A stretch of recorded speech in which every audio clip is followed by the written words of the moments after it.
1장 5절 역함수와 로그를 공부하도록 하겠습니다. 이 절의 주된 학습 주제는 역함수를 이해하려는 것입니다. 그리고 역함수로서 대표적인 함수가 있는데요. 바로 로그 함수하고 역삼각함수가 있습니다. 이와 같은 중요한 함수를 우리가 병행해서 같이 공부하려고 합니다. 1장 5절은 다른 어떤 절보다도 중요한 절이기 때문에 1장 전체에서 가장 핵심이 되는 절이라고 볼 수 있으니까 더더욱 복습하는 거 신경 써주시기 바랍니다. 자, 우선 역함수를 정의하려고 하는데요. 역함수를 정의하기 위해서는 주어진 함수가 1대1 함수가 되는지를 먼저 확인해 보려고 합니다. 1대1 함수라는 것은 함수의 정의, 우리 앞에서 배웠던 함수의 정의 중에서 조건을 더 강화시킨 것을 말하는데요. 자, 우리 복습도 겸할 겸해서 하나하나 다시 한번 살펴보도록 할까요? 자, 함수를 정의할 때 우리는 다음과 같이 약속을 했었죠. 자, 이쪽이 정역에 해당되는 x라 보고 이쪽이 공역에 해당되는 y라 보겠습니다. 그리고 대응되는 어떤 관계를 f라 놓겠습니다. 이때 정역 안에 있는 임의의 원소 x에 대하여 대응하는 y의 원소가 오직 하나만 대응이 될 때 이런 관계를 우리는 함수라고 얘기를 했었습니다. 즉, 이 안에 있는 모든 원소에 대해서 y값이 하나가 대응돼야 돼요. 그러다 보니까 이렇게 대응되는 거 상관없습니다. 여기가 x1이고 여기가 x2였을 때 보다시피 서로 다른 x1과 x2에 대해서 y값이 하나가 동일하게 공유가 돼 있어도 상관이 없는데요. 그 이유는 정역 안에 있는 각각의 원소에 대해서 y값이 하나이기만 하면 되거든요. 이 각각의 원소에 대해서 y값이 하나이기만 하면 되니까 일반적으로 함수의 정의는 이런 모양이 돼도 상관없다는 것을 알 수 있습니다. 자, 그러면 이 정역 안에 있는 모든 원소에 대해서 이와 같이 하나하나 y값 하나씩 대응되는 것들을 모아놓은 집합이 우리 앞서 얘기했던 것처럼 치역이었었죠. 여기가 치역이었었습니다. 이 치역은 보통 이 x의 f에 의한 상이라는 뜻으로 fx 이렇게 표시를 했었죠. 그런데 이 그림을 보면 알 수 있듯이 치역은 공역에 해당되는 y의 부분집합이라는 것을 알 수 있습니다. 그래서 이 치역은 보통은 y의 부분집합이 됩니다 하는 것을 알 수 있고요.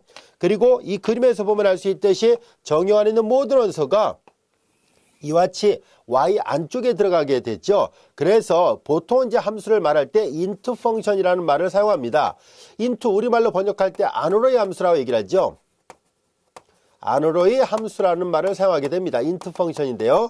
자, 이제 우리는 이와 같은 형태로 나타내지는 것이 보통 이제 함수의 특징인데요. 여기에서 우리는 1대1 함수란 말과 그리고 위로의 함수란 말을 각각 약속을 해보도록 하겠습니다.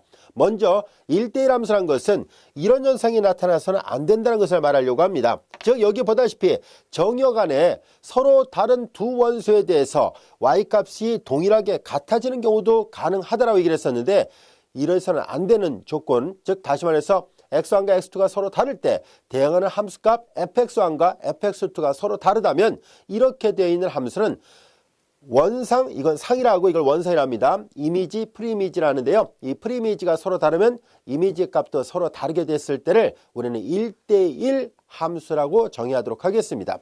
즉, 수학교를 써서 표시한다면 다음과 같습니다.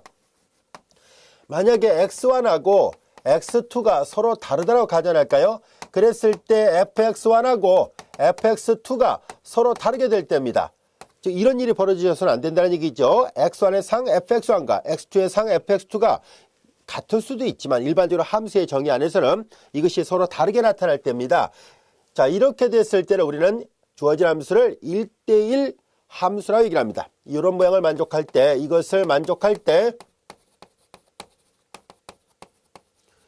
우리는 함수 f를 그냥 함수라 말하지 않고 1대1이라는 말을 앞에다 붙이겠습니다.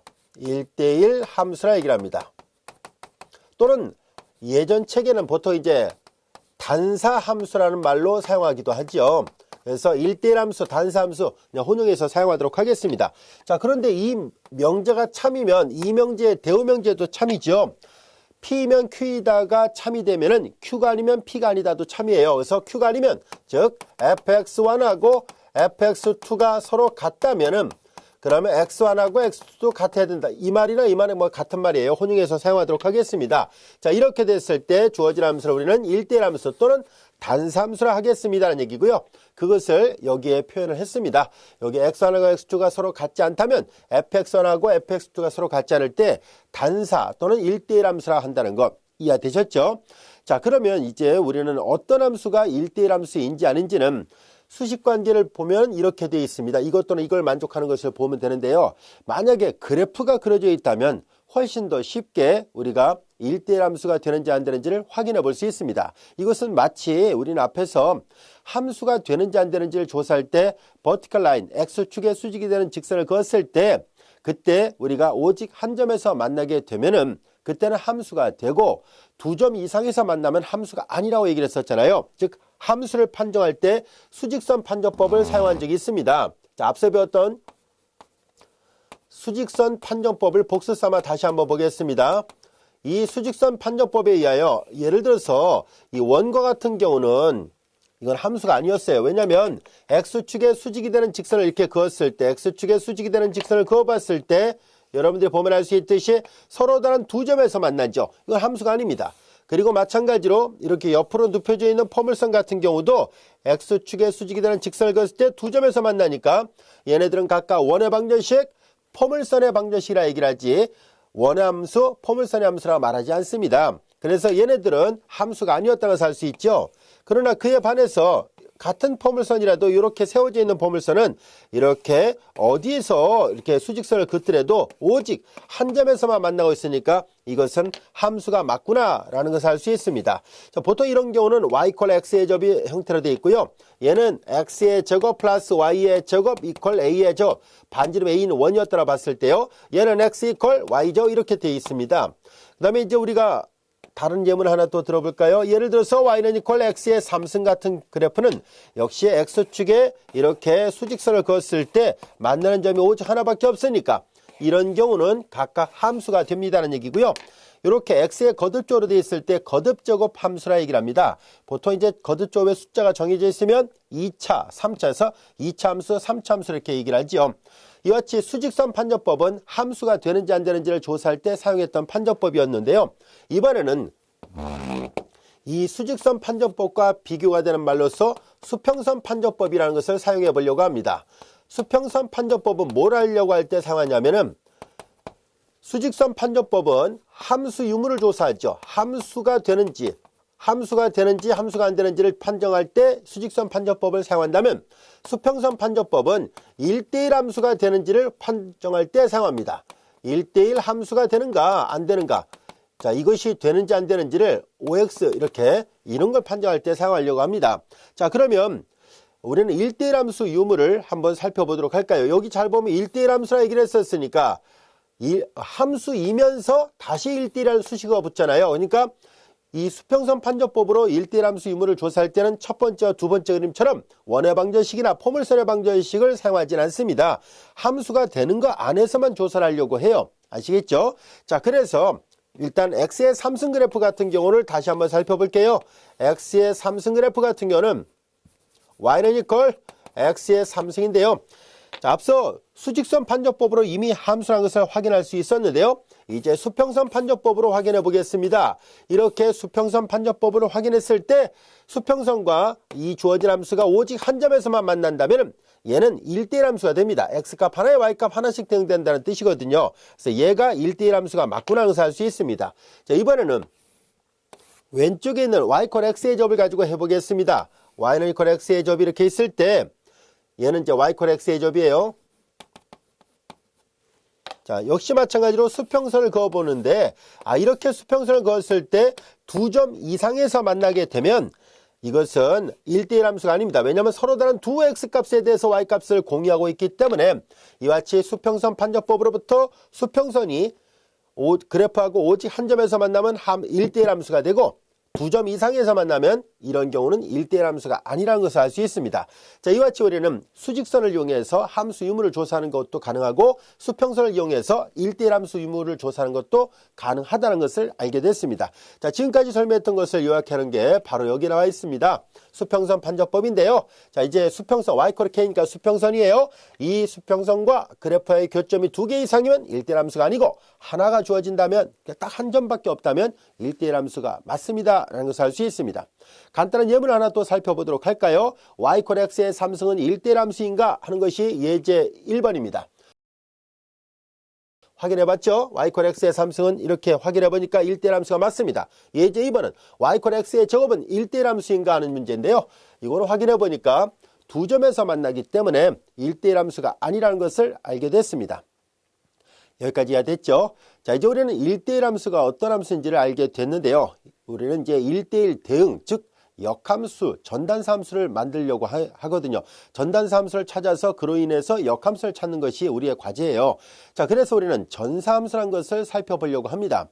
자, 교재는 저자가 따로 전사함수란 말을 또 1대1 대응이란 말을 사용하지는 않았습니다. 그러나 특수한 경우로 제한을 두고 우리는 1대1 함수만으로도 역함수를 만들 수 있다는 것을 곧 보이도록 하겠습니다. 자, 먼저 우리는 앞서 설명했을 때 함수를 정의할 때 이와 같이 보통은 치역이 공역의 부분집합이 되니까 안으로의 함수가 됩니다 라고 얘기를 했어요. 그런데 만약에 이 치역과 공역이 같으면 어떻게 될까요? 만일 치역과 공역이 같게 될 경우에는 그럴 때는 우리는 위로 다 같다는 뜻에서, 그러니까 만약에 치역과 공역이 이렇게 포함관계가 아니라 만약에 등호였다라고 가정해 볼게요. 그럼 이렇게 된다면은 그림을 따로 또 그려볼까요? 그림을 따로 그려서 만약에 치역과 공역이 일치하게 되는 경우에, 지금은 이렇게 되지 않고 이 그림선을 보면 알 수 있듯이 포함관계에 있습니다. 벤다의 그림을 그렸을 때 x에서 y로 보내는 대응관계 f에 대해서 치역과 공역이 일치하게 되면 이런 현상이 벌어집니다. 자, 이제 여기 보다시피 치역에 해당되는 걸 노란색으로 표시했을 때 얘가 fx였다고 가정했을 때 fx하고 이 공역 y하고 같아지게 되면은 즉 이 안에 있는 모든 원소가 다 1로 대응이 됐다는 뜻이거든요. 만약에 이렇게 대해줬을 때 우리는 주어진 함수 f를 onto라고 얘기를 하겠습니다. onto, 이것을 우리말로 번역할 때 into는 안으로 들어왔다는 뜻에서 안으로의 함수라 얘기를 했다면 onto니까 위로의 함수라는 말을 사용하겠습니다. 위로의 함수, onto 펑션, 위로의 함수라 얘기를 합니다. 또는 위로의 함수를 다른 말로 전사라고도 얘기를 합니다. 그래서 전사, 위로의 함수 혼용해서 사용하도록 하겠습니다. 앞서 1대1 함수는 단사란 말로도 사용할 수 있어요. 같이 혼용해서 씁니다. 그래서 위로의 함수라는 말 또는 전사 함수란 말, 이런 말로 정의를 합니다. 그리고 이제 우리는 이 두 가지 조건을 모두 만족하면 어떻게 됐을까요? 조금 아까 여기다 썼다 지웠던 것처럼 1대1 함수이면서 위로의 함수라는 조건을 모두 만족할 때입니다. 그래서 예전 책으로 본다면 앞서 했던 건 단사, 지금은 전사잖아요. 단사이면서 전사인 것을 우리는 뭐라 얘기를 할 거냐면 1대1 대응 또는 다른 말로 전단사라고 얘기를 합니다. 전단사, 전사이면서 단사라는 뜻으로 전단사 또는 1대1 대응이라는 말을 사용합니다. 1대1 대응이란 말이에요. one-to-one correspondence란 말을 우리말로 번역할 때 1대1 대응이라 합니다. 아까 여기다 썼던 1대1 함수 one-to-one 펑션이란 말과는 조금 달라요. one-to-one 펑션은 전사라는 조건은 없는 상태에서 그냥 x값 하나가 y값 하나씩 간다는 것만 얘기를 하고 있는 것 뿐인데 1대1 대응이란 말을 붙여놓으면 1대1 함수이면서 동시에 위로의 함수가 되는 경우를 말하는구나. 즉 단사이면서 전사인 경우를 말하는구나 라는 것을 알 수 있습니다. 자, 이제 우리는 1대1 대응이 된다는 말까지도 공부를 했는데요. 자, 책에는 따로 없습니다만 우리가 이제 그걸 마저 설명한 다음에 이제 저자가 1대1 함수만으로 역함수를 만들려고 했던 이유가 무엇이었는지 한번 알아보도록 할게요. 자, 이제 여기 보다시피 조금 아까 설명했던 것처럼 보다시피 전사란 말 또는 위로의 함수란 말은 보다시피 치역과 공역이 일치하는 경우인데요. 근데 여기 보면 정의 자체는 치역과 공역이 일치한다는 말이 없잖아요. 그래서 이게 무슨 말일까 싶을 텐데요. 같은 말이 돼요. 표현을 다르게 했을 뿐이에요. 뭐냐면 우리는 여기에서 아무 점이나 하나 선택을 합니다. 아무 점이나 y를 선택해도 이 y에 대응하는 원상이 있다. 이 말이에요. 아무 데서나 y를 선택해도 이거에 대응하는 원상이 존재하게 될 때, 즉 y 안에서 임의 원소를 선택해도 대응하는 함수, 이 원상이 정역 안에 반드시 존재할 때 이런 함수를 위로의 함수라 합니다는 얘기예요. 자, 왜 이런 말을 사용하게 됐냐면 이 그림을 보세요. 치역과 공역이 이렇게 서로 포함관계에 있을 때는요. y 안에 임의 원소를 여기서 잡으면 대응하는 원소가 있긴 있어요. 이렇게 잡으면 있긴 있는데 만약에 여기서 잡았다면 어떻게 되죠? 보다시피 정역 안에 있는 모든 원소가 이 치역 안으로만 들어오다 보니까 치역의 여집합과 y의 부분집합 안에 있는 여기 요 색칠한 요 부분이 있죠. 요 범위에 속하는 y에 대해서는 대응하는 원상이 존재하지 않는다는 것을 알 수 있어요. 그래서 일반적으로 안으로의 함수라면 y 안에서 임의대로 잡았을 때 원상이 항상 존재한다는 보장이 없어요. 하지만 이렇게 y 안에서 임의대로 잡았어요. y 안에서 임의로 잡았는데 언제나 대응하는 원상이 있더라. 그러면 전사일 수밖에 없어요. 왜냐하면 치역과 공역이 항상 같기 때문입니다. 이해되셨죠? 자, 이렇게 해서 우리는 전사, 위로의 함수라는 용어를 알 수 있게 됐고요. 그리고 단사이면서 전사인 것을 모두 만족할 때를 우리는 전단사 함수라고 얘기를 합니다. 여기 참고 부분은 방금 전에 설명했던 거예요. 치역과 공역이 같을 때 전사를 한다는 것. 전사함수임을 보이려면 아까 했던 정의 그대로예요. 공역 안에 있는 임의원소를 선택했을 때 y에 대한 원상이 있더라. 그걸 보이기만 하면 정의로부터 분명히 전사이라는 것을 알 수 있습니다. 자, 이제 우리는 전단사라는 용어, 앞서 얘기했던 것처럼 전단사 또는 1대1 대응이란 말은 단사이면서 동시에 전사일 때 줄여서 이제 전단사, 바이젝션이란 말을 하고 1대1 대응, 원투원 펑션이란 말과 원투원 커리스판던스란 말 구별합니다. 자, 왜 우리는 1대1 대응이란 말을 사용하려고 하는가 하는 얘기인데요. 1대1 대응이 돼야 거꾸로 가는 함수를 찾을 수 있습니다 하는 얘기예요. 자, 1대1 대응이 돼야만이 역함수가 존재한다는 것. 1대1 함수만 갖고는 안 돼요. 1대1 대응이 돼야 역함수가 있습니다. 자, 그런데 우리 책에서 스튜어트 저자는 어떻게 했냐면 이 1대1 대응까지 설명하지를 않고 1대1 함수만으로 역함수를 말하려고 했었어요. 왜 그랬을까 하는 얘기인데요. 그것은 바로 이 그림에서 잠깐 볼까요? 보통은 이렇게 안으로의 함수가 되는데요. 만약에 치역과 공역이 일치하게 되면 전사가 되죠. 따라서 스튜어트는 이미 전사를 염두에 두고 전사라는 것을 이미 염두에 두고 문제를 이제 다루려고 했던 거예요. 뭐냐면 다루고자 하는 이 공역에 해당되는 것이 아예 치역과 일치하게 된다는 전제 조건 하에서 본다면 이미 전사라는 조건이 내포되어 있다면 1대1이기만 하면은 당연히 1대1 대응을 만족할 수 있겠죠. 그래서 책에서는 아예 전사를 염두에 두고 정역을 X, 공역이자 곧 치역을 Y라 본 거예요. 그래서 우리 책에서는 뭐 A나 B 이렇게 써서 표시하기도 했는데요. 자, 그래서 책에 있는 것은 이제 1대1만으로 1대1 대응의 역할을 할 수 있도록 저자가 설명한 것 뿐이에요. 자, 구체적으로 한번 살펴볼게요. 자, 여기 보다시피 정역을 A로 놓고 치역을 B로 했습니다. 그림을 좀 지어볼게요. 저자의 의도는 아예 이제 1대1 대응을 염두에 두고 용어를 약속한 거라고 생각하면 돼요. 자, 여기에 보면 우리는 아까 A, X, Y를 썼는데 이제 정역을 A라 본 거고요. 그 다음에 이쪽은 이제 이 B가 치역이자 곧 공역이라 보면 돼요. 얘를 치역이자, 여기 이제 치역을 B로 갖는다는 얘기를 했잖아요. 치역이자 곧 공역이라 생각하면 됩니다. 자, 그러면 결과적으로 치역과 공역이 같으니까 전사함수를 염두에 두고 말을 한 거예요. 그래서 그러면 이게 전사함수가 되어버렸으니까 이렇게 되면 이 대응하는 관계 F는 전사함수가 되니까 1대1이기만 하면 당연히 전단사가 된다는 것을 알 수 있습니다. 자, 그래서 여기 써 있는 것처럼 A를 정역으로 보고 B를 치역으로 보는, 그래서 1대1 함수가 주어지기만 한다면 당연히 역함수가 존재할 것입니다는 얘기예요. 이해됐죠? 이미 치역과 공역이 같은 상태니까 이 F가 1대1 함수가 된다는 조건만 있더라도 왼쪽에서 오른쪽 오는 것이 함수가 된다면 오른쪽에서 왼쪽 가는 것도 함수가 구해진다는 것을 말하고자 했던 거예요. 오른쪽에서 왼쪽 가는 것을 우리는 F하고 관련이 있다는 것을 강조하기 위해서 이제 F 인버스로 써서 표시하고 있습니다. F 인버스예요. 이때 주의할 점은 이 F 인버스는 순화 문자에서의 인버스의 개념하고 달라요.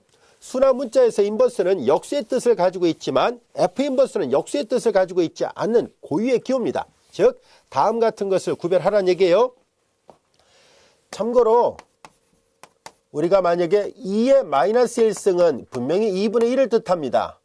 그리고 A가 만약에 0이 아닐 때 어떤 상수를 나타내는 A의 인버스의 기호는 분명히 A분의 1입니다. 그러나 같은 알파벳이라 할지라도 F는 펑션의 뜻으로서 주로 사용하고 있습니다. 그래서 F, G, H 이런 것들은 아무 말이 없어도 함수라는 뜻으로, A, B, C 이런 것들은 아무 말이 없어도 상수라는 뜻으로 사용한다고 보면 돼요. 수학에서는 암묵적으로 쓰는 기호 표현 방법이 있습니다. A, B, C처럼 알파벳이 앞쪽에서 나오는 것은 보통 컨스탄트 상수로 씁니다. 그러나 x, y, z 이렇게 뒤쪽에서 이렇게 가는 것은 특별한 말이 없다면 변수로 사용합니다. 중간에 이제 f, g, h는 특별한 말이 없다면 얘네들은 상수도 변수도 아닌 그냥 함수라는 개념으로 주로 사용하려고 합니다. 수학은 기호 언어학이다 보니까 이렇게 기호마다 적당하게 우리가 암묵적으로 사용하는 패턴이 있습니다. 그래서 A, B, C, D 상수구나, X, Y, Z, W 이런 것들은 변수구나라고 생각하면 돼요. 그 다음에 이제 F, G, H 이런 것들은 아무 말이 없으면 함수라는 뜻으로 사용했겠구나라고 생각하시면 돼요. 자, 이제 이 F 인버스는 절대로 이 앞에 두 개와는 달라요. F 인버스가 F분의 1을 뜻하는 기호가 아닙니다.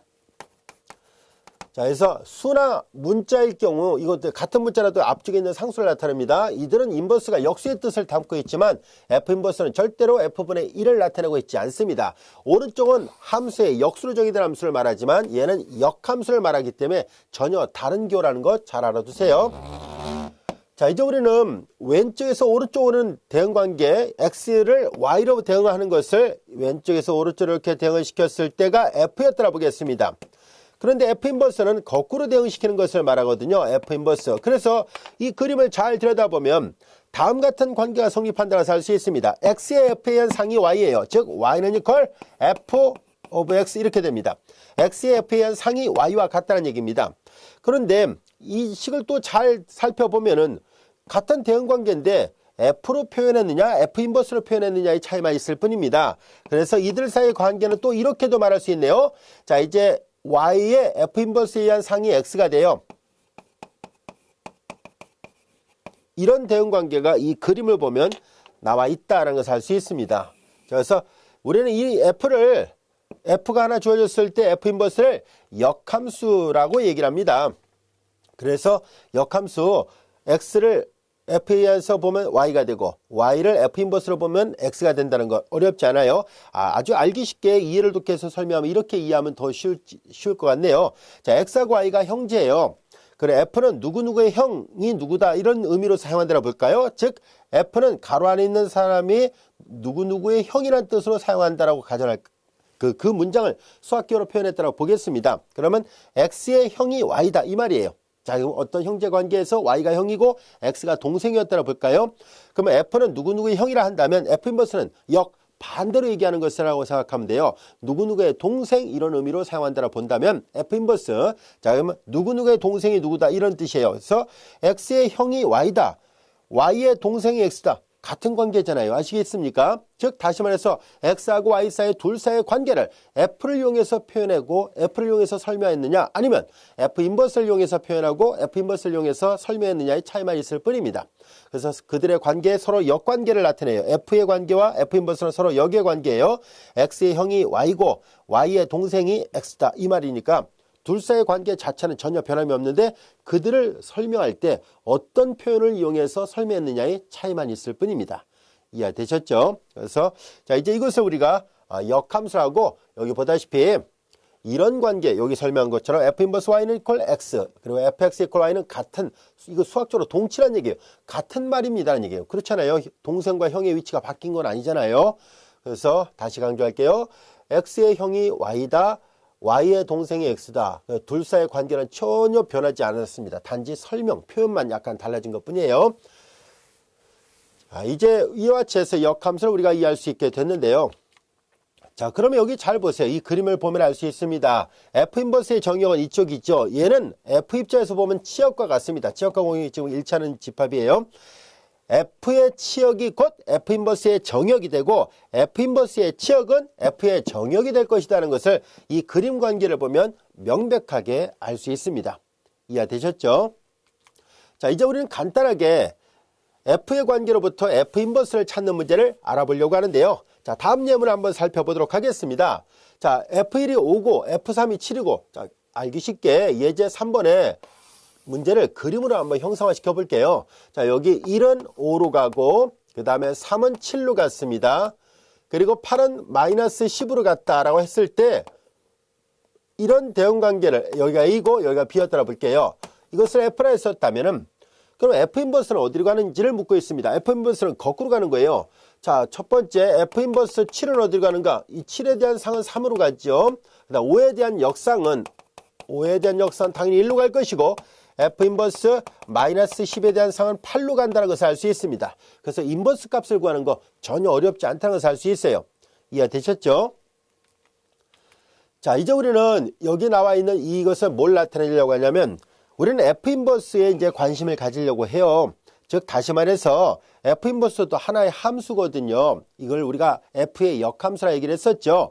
자, 그런데 함수는 우리가 관습적으로 독립변수를 x로 쓰는 것이 거의 관례화되어 있습니다. 그래서 우리는 여기 보면 y로 되어 있잖아요.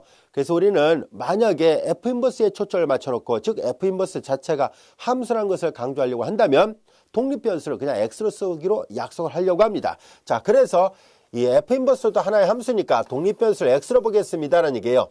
이해됐나요?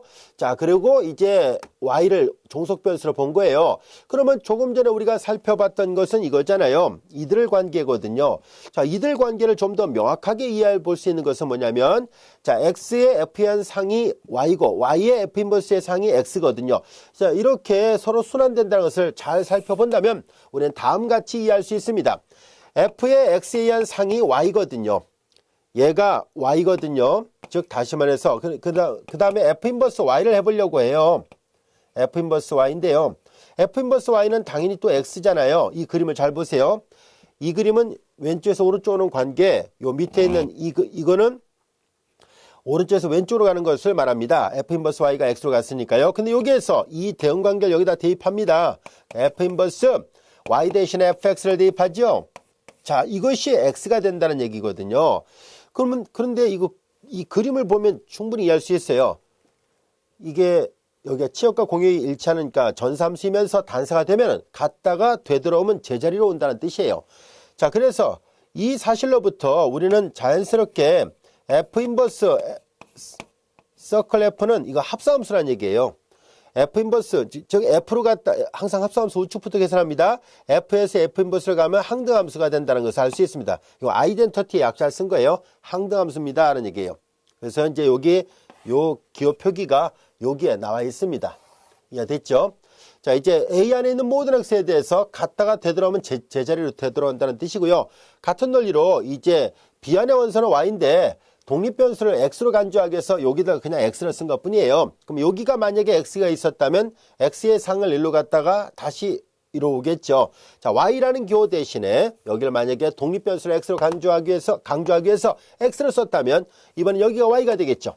f 인버스를 초점을 맞춘 거예요. 아까는 x, y는 f에 초점을 맞춘 거고 x, y를 쓴 거는 f 인버스에 초점을 맞췄다고 본다면 이렇게 갔다가 다시 제자리로 되돌아온다면 x가 되겠죠. 자, 그래서 그걸 형상화시키면 여기다도 써볼까요? 다음같이 쓸 수 있습니다. 자, 이번에는 f 인버스 x가 y가 된 거고요. 그리고 x는 이퀄 fy와 같다는 것을 알게 됐습니다. 자, 그런데 이 fy가 이거와 같으니까 자, y가 이거와 같으니까 f 인버스 x 이렇게 돼요. 그런데 이 대응 관계는 갔다가 제자리로 되돌아왔다는 얘기거든요. 그래서 얘도 마찬가지로 f 서클 f 인버스도 역시 항등함수가 되는구나 라는 것을 알 수 있고요. 자, 이쪽은 집합이 b에서 출발해서 b로 오는 거고 이쪽은 a에서 출발해서 a로 오기 때문에 약간 구별해 봅시다. 자, 이렇게 해서 우리는 얘네들 다 같이 항등함수가 된다는 것을 알게 됐어요. f 인버스에서 f로 가면 다시 제자리로 되돌아온다는 뜻이에요. 여기까지 됐죠? 그래서 이들 관계를 이 그림으로 본 이 관계를 형상화시킨 게 이거예요. x의 f 인버스의 상이 y가 된다는 얘기고요. 다시 y의 f의 상은 x가 됐다는 얘기입니다. 결과적으로 f 인버스의 초점을 맞추면 여기가 x, 저쪽이 y가 되고 f의 초점을 맞추면 여기가 x, 여기 y가 됐다는 것 이해됐죠? 자, 이제 우리는 1대1 함수 f의 역함수를 구하는 순서를 알아보려고 합니다. 별로 어렵지는 않습니다. 근데 여기 1단계, 2단계, 3단계를 꼭 이 순서대로 할 필요는 없어요. 2단계와 3단계가 자리바꿈해도 사실 상관없습니다. 자, 일단 뭐냐면 y = fx꼴 형태를 먼저 생각을 한 다음에 두 번째 단계는 x를 y로 나타내 보세요 라는 얘기고, 그런 다음에 문자를 바꾸면 역함수를 찾을 수 있습니다 라는 얘기예요. 자, 백문이 불여일견이라고 직접 문제를 풀다 보면 자연스럽게 역함수를 구할 수 있습니다. 자, 예문을 통해서 한번 살펴보도록 할게요. 다음 함수의 역함수를 구해보시오 라고 되어 있습니다. 역함수를 구하려고 하는데요. 자, 첫 번째 단계 y = fx꼴 관계인지를 살펴보라는 얘기죠. 자, 보면은 fx 이퀄 y라 보면 되니까 y는 이퀄 x의 3승 플러스 2라 놓겠습니다. 그리고 x를 y로 표시하라고 얘기를 했었으니까 x의 3승 이퀄 y 마이너스 2이므로 그럼 x는 세제곱근 y 마이너스 2가 된다는 것을 알게 됐습니다. 여기까지 됐죠? 자, 그런데 이제 이게 두 번째 단계고요. 세 번째 단계는 문자를 바꾸란 얘기입니다. 따라서 역함수는 y는 이퀄 f 인버스 x로 쓸 생각인데 x 대신에 y로 y 대신에 x로 바꿔놓으니까 이렇게 쓰면 충분합니다 라는 것을 알 수 있습니다. 어렵지 않죠? 그리고 x를 y로 풀고 나서 다시 문자를 바꾸는 거나 아니면 처음부터 이렇게 해도 돼요. 두 번째 단계와 세 번째 단계를 서로 순환시켜서 교환해서 문자를 먼저 바꾼 다음에 y를 x로 풀어도 답이 똑같이 나옵니다. 자, 한번 별의를 볼까요? 먼저 문자를 바꿔보겠습니다. y 대신에 x로 x 대신에 y로 바꿔놔 봐요. 그런 다음에 y를 x에 대해서 풉니다. 그럼 y의 3승은 이퀄 x-2가 될 것이고 따라서 y는 세제곱근 x-2가 돼서 같아요. 같은 역함수를 똑같이 얻을 수 있습니다. x를 y에 대해서 먼저 푼 다음에 그리고 나서 나중에 문자를 바꾸나 먼저 문자를 바꾼 다음에 그리고 y를 x에 대해서 푸나 상관없습니다. 여러분들이 편한 대로 하시기 바랍니다. 하지만 우리 책에는 스튜어트 교수는 일정하게 요 앞서 설명했던 것처럼 x를 y로 표현한 다음에 나중에 문자를 바꾸는 방법으로 설명을 해놨습니다. 참고하시기 바랍니다. 자, 이제 우리는 f의 그래프로부터 f 인버스의 그래프를 찾는 방법을 알아보려고 합니다. f의 그래프가 주어졌을 때 f 인버스의 그래프는 특징이 있습니다. 바로 결론을 미리 말씀드린다면 y = x라는 직선의 대칭인 특징을 갖고 있다는 것을 알 수 있는데요. 우리 교재에 보면 그림이 그려져 있죠. 바로 그 그림이 잘 설명을 하고 있습니다. 역함수의 모양을 찾을 때 원래 함수를 이용합시다 하는 얘기예요. 자, 그래서 자, 우리는 y = x라는 직선을 하나 생각해 볼까요? 자, y = x라는 직선이 이렇게 있고요. 자, 어떤 함수가 하나 주어져 있습니다. 어떤 함수가 y는 이퀄 fx 이렇게 주어져 있다라 볼게요. 그리고 요점의 좌표가 만약에 a, b 였다라고 가정해 보겠습니다. 여기가 a고 여기가 b였다라고 가정할까요? 그러면 역함수는 어떤 특징을 가지고 있을까 하는 얘기인데요. 자, 우선 이 빨간색 a, b에 요 연두선을 표시했던 y = x라는 직선의 대칭인 점을 하나 찾도록 하죠. 서로 대칭인 점이에요. 그 요점의 좌표는요, 자연스럽게 여기가 이제 b가 되고 여기가 a가 돼요. 그래서 요점의 좌표는 b, a와 치됩니다. 이 점의 y = x라는 직선의 대칭인 점은 이 b, a가 되는데요. 우리는 앞에서 이 파란색 곡선이 y = fx일 때 이 파란색 곡선에 있는 점이 a, b란 얘기는 얘가 x좌표, 얘가 y좌표란 얘기거든요. 따라서 a, b라는 이 점은 b라는 점은 당연히 이 곡선 위에 있어야 되니까 y 대신에 b, x 대신에 a를 만족합니다.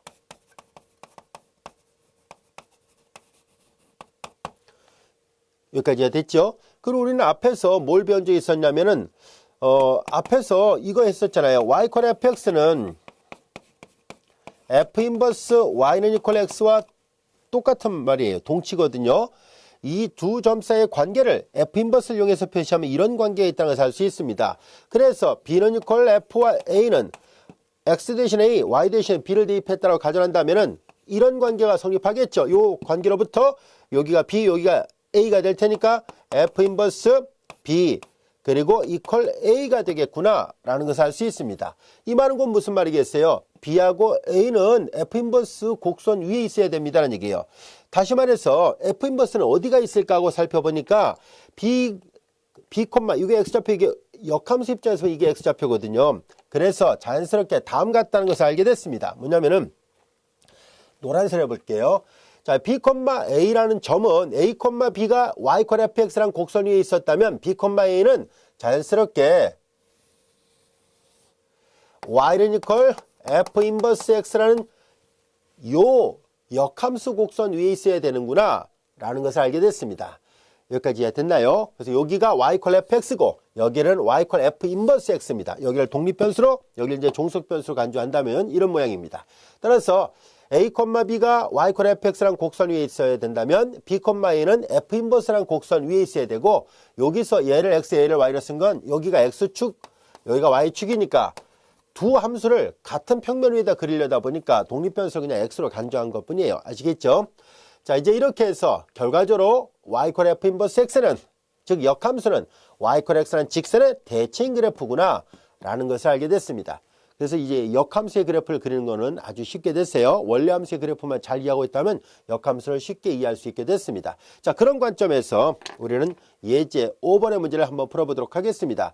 다음 함수와 역함수의 그래프를 같은 좌표에다 그려보세요 라고 되어 있네요.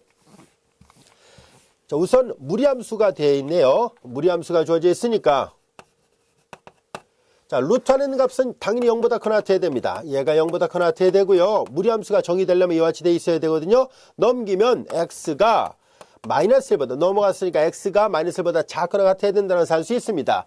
그래서 정역은 x가 마이너스 1보다 작거나 같고요. 그리고 치역은 0보다 크거나 같다는 것을 알 수 있네요. 원래 함수의 그래프의 개혁을 그려보겠습니다.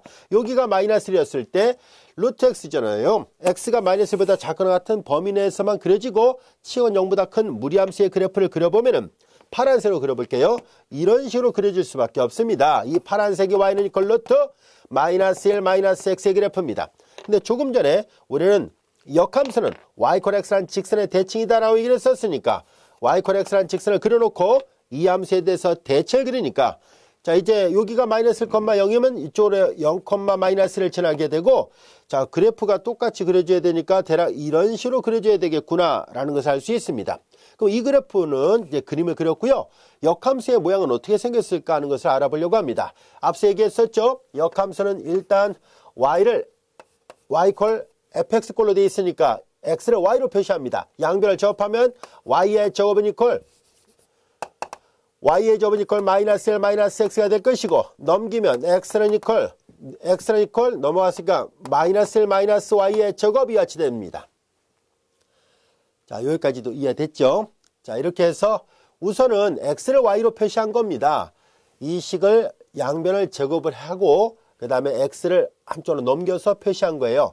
자, 그 다음에 이제 문자를 바꾸면 역함수가 된다 했으니까 y는 이퀄 f 인버스 x는 이퀄 y 대신 x로 x 대신 y로 바꾸는 거예요. 마이너스 1 마이너스 x의 접이에요. 이것은 뭐가 되겠어요? 2차 포물선이고 꼭지점의 y절편이 마이너스 1로 되어 있으니까 이런 포물선에 그리고 오른쪽 x만 계산한 것이 맞다는 것을 알 수 있습니다. 여기까지 됐죠? 이 그래프가 f 인버스 x예요. y는 이퀄 f 인버스 x는 마이너스 x의 점 마이너스를 쓸게요. 이렇게 앞뒤를 바꿔 쓴 것 뿐이에요. 자, 이와 같이 됐고 그 다음에 이제 x가 0보다 크다라는 것을 알 수 있습니다. 왜냐하면 y가 0보다 크거나 같다는 거에서 y 대신 x로 바꿨으니까 x가 0보다 크거나 같을 수밖에 없어요. 여기는 y가 0보다 크거나 같거든요. 이 치역이 루트 바깥에 부가 플러스였기 때문입니다. y 대신 x로 바꾸는 거니까 당연히 포물선, 위로 볼록한 포물선, 꼭지점에 y절편이 마이너스 1이 되는 이 포물선의 오른쪽 반만 그렸으니까 이렇게 해서 역함수가 구해졌다는 것을 알 수 있습니다. 여기까지도 이해되셨죠?